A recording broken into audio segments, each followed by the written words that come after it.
Let x represent the number of defects per batch of camping chairs inspected. So we are given this discrete probability distribution, and we're asked a couple questions about the different probabilities. What is the probability that x is 1?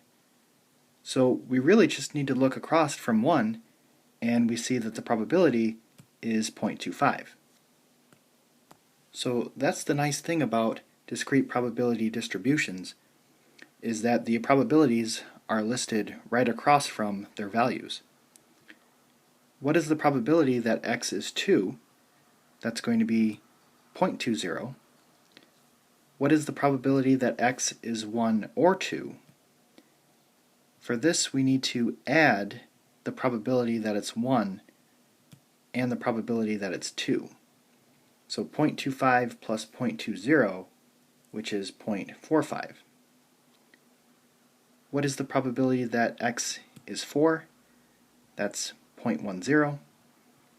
And then lastly, what is the probability that x is 2, 3, or 4?